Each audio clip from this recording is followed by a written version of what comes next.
ফুরফুরা শরীফের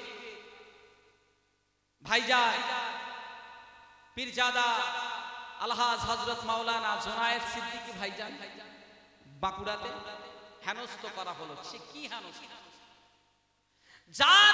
জানার দাদু ছিলেন স্বাধীনতা সংগ্রামী, যারাদের শত শত বিঘে জমি পড়ে আছে, মানুষ মানে বিনা এতে লিজে চাষ করে খায়, বসবাস করে, যাদের রেকর্ড পশ্চিম বাংলা কেন ভারতবর্ষের জমিনে জলজল করছে, তেমন একজন বংশের সম্ভ্রান্ত পরিবারের সন্তানকে বলা হচ্ছে পাকিস্তানি। অত্যাচার করা হয়েছে, জুলুম করা হয়েছে, তার প্রতি আঘাত আনা হয়েছে, কিন্তু হাজারো রেকর্ড পাওয়া যাবে যে ইসলাম ধর্ম মানার কারণে, নবীকে মানার কারণে, ইসলামকে মানার কারণে, কোরআনকে মানার কারণে তার প্রতি আঘাত আনা হয়েছে, তার প্রতি জুলুম করা হয়েছে, অকথ্য ভাষায় গালিগালাজ করা হয়েছে, অত্যাচার, হাজারো প্রমাণ। আজকের যারা বলে তাদের একটু ভালো করে জেনে রাখা উচিত শরিয়াত দ্বীন কি, ইসলাম কি, সেটা তাদের বোঝা উচিত। শোনেননি আপনারা? বলা হচ্ছে পাকিস্তানি। আপনি কোথায় যাবেন? ফুরফুরা শরীফে আমি জানি না আপনারা কে কতটা ভালোবাসেন, মহাব্বত করেন, যার যার ভালোবাসা তার কাছে থাকুক। ব্যক্তিগতভাবে ফুরফুরা শরীফে ভাইজানেরা যারা আছেন তাদেরকে আমরা ভালোবাসি, শ্রদ্ধা করি। হুজুরদের ফুরফুরা শরীফের পীর সাহেব মুসাদ্দুস জামান আল হযরত দাদা হুজুর পীর কেবলা, তিনি তো মাথার তাজ, তানার 5 আওলাদেরা মাথার তাজ। ভাইজান হুজুরদের বর্তমান যারা আছেন, চাচাজান হুজুরা, তাদেরকেও ভালোবাসি। কিন্তু বর্তমানে ইয়ং জেনারেশনের মধ্যে যদি ভালোবাসার মানুষ, ব্যক্তিত্ব থাকে, আমার ব্যক্তিগতভাবে জুনায়েদ সিদ্দিকী ভাইজানকে ভালোবাসি, আমার ভালো লাগে। কার কেমন লাগে জানি, একজন সুফি মানুষ বলা যেতে পারে, সেই রকম একটা মানুষকে রাস্তায় ধরে কিছু মানুষ হেনস্থ করছে, তারপরেও নিশ্চুপ। তাহলে আমরা সাধারণ মানুষ যারা, তারা কিভাবে চলবে? ওই রকম একটা ব্যক্তি যদি তানাকে হেনস্থ হতে হয় রাস্তায়, আমাদের কি ছেড়ে দেবে বলেন? এর আগেও শুনেছেন একজন আলেমের কথা, রুহুল কুদ্দুস সাহেব, আপনারা শুনেছেন কিনা জানি না। দক্ষিণ 24 পরগনা একটা ঘটনা ঘটেছিল। মাওলানা সাহেব এরকম বিপদের সম্মুখীন হয়ে দুনিয়া ত্যাগ করতে হয়েছিল। খুব সমস্যা।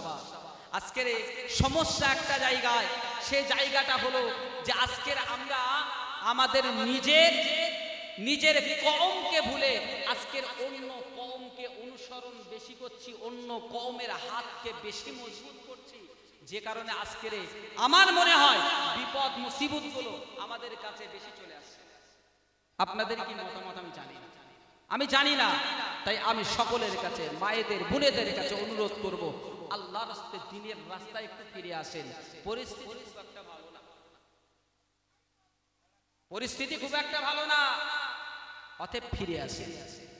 নওজওয়ানেরা ও মুরব্বি বাপজানেরা, আল্লাহ পাক কোরআনুল কারীমের মধ্যে বলেছেন, ওয়াকাতিলুহুম হাত্তা লা তাকুনা ফিতনাতু ওয়া ইয়াকুনা দ্বীনু লিল্লাহ। আল্লাহ পাক সংগ্রাম করার কথা বলেছেন, আল্লাহ পাক সংগ্রাম করতে বলেছেন। কোন সংগ্রামের কথা আল্লাহ বলেছেন?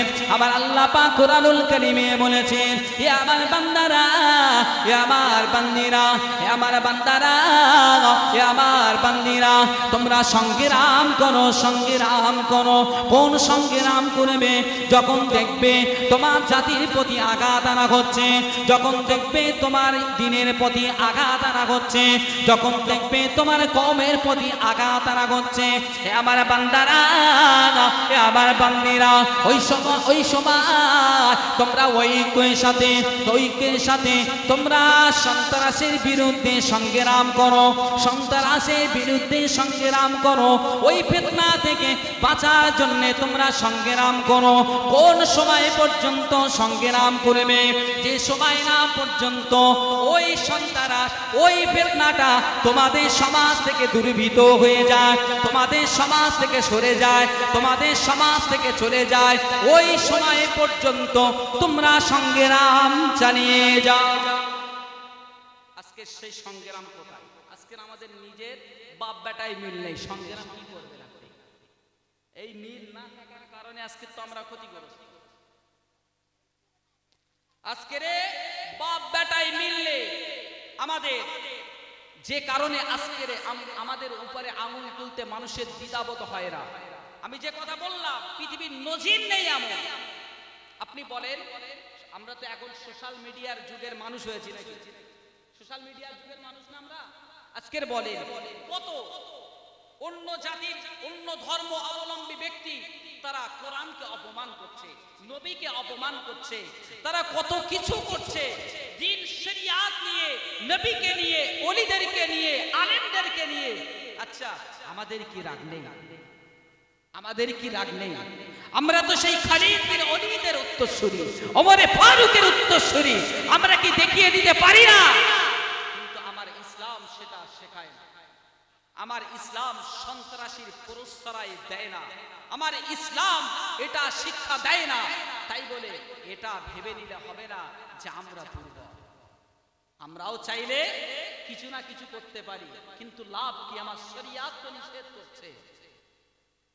আমার বাপেরা, আমার ভাইয়েরা, সঠিক রাস্তায় আমরা ফিরে আসি, ঐক্যর সঙ্গে আমরা চলাফেরা করি, দিনের পথ, দিনের রাস্তাটা আমরা ধরি। যদি দিনের রাস্তা যদি মজবুত করে ধরতে পারি, তাহলে আল্লাহ পাকের সহায় আমাদের হবে, আমাদের প্রতি আসবে। আর যদি দিন থেকে সরে যায়, তাহলে আল্লাহ পাকের সহায় আমাদের কিন্তু হবে না, আল্লাহ পাক আমাদের সহায় হবে না। অতএব আমাদের দেখা যাবে অঞ্জাত অন্য ধর্মের মানুষের কাছে লাঞ্ছিত, বঞ্চিত, লাঠি খেয়ে, মার খেয়ে আমাদের জীবন অতিবাহিত করতে হবে। আল্লামা দিলওয়ার হোসেন সাঈদী রাহিমাহুল্লাহ দুনিয়া ছেড়ে চলে গেছেন, আমরা চিনি তো, হ্যাঁ না জানি তো আমরা। তিনি একটা কথা বলতে যে সিংহের মতন 1 মিনিট বেঁচে থাকতে চায়, বিড়ালের মতো 70 বছর 80 বছর বেঁচে থেকে লাভ নেই। যদি বেঁচে থাকতে হয় সিংহের মতন বেঁচে থাকে, বিড়ালের মতো বেঁচে থেকে কোনো লাভ নেই। তো আমরা তো এখন মুখে গর্জন দেই, কিন্তু আমাদের সেই ইমানি তেজ, সেই পাওয়ার আমাদের থাকে না, সেই পাওয়ার নেই। যেন হারিয়ে যাচ্ছি, কোথাও একটা হারিয়ে যাচ্ছি। কিন্তু আমাদের অধিকারী যারা ছিল, আমাদের উত্তরসূরি যারা ছিল, যাদের উত্তরসূরি আমরা, সেই সাহাবা ইকরামদের জীবন আদর্শগুলো দেখলে আমরা অবাক হয়ে যাব যে তারা কি করেছেন আমাদের জন্য, তাদের জিন্দেগিতে কি না করেছেন। খালিদ বিন ওলীদ রাদিয়াল্লাহু তাআলা আনহু ইসলাম গ্রহণ করেছেন। তো খালিদ বিন ওলীদ রাদিয়াল্লাহু তাআলা আনহু হুজুরের জীবনে আল্লাহর রাসূল যত যুদ্ধের সেনাপতি হিসাবে নিযুক্ত করেছেন, একটা যুদ্ধে পরাজিত হননি। বলেন সুবহানাল্লাহ। আর একটু জোরে হবে না সুবহানাল্লাহ? আরে শত্রু পক্ষ শুনেছে যে সেনাপতি খালিদ বিন ওলীদ, খালিদ বিন ওলীদ, তো যুদ্ধের ময়দান ছেড়ে শত্রু পক্ষ পালিয়ে গেছে। আমরা তো সেই খালিদ বিন ওলীদের উত্তরসূরি, তাহলে আমাদের দশা এমন কেন? আমরা সঠিক রাস্তায় নেই, সঠিক দিশা আমরা ধরতে পারি না, যে কারণে আমাদের এই দুঃখ, এই দুর্দশা।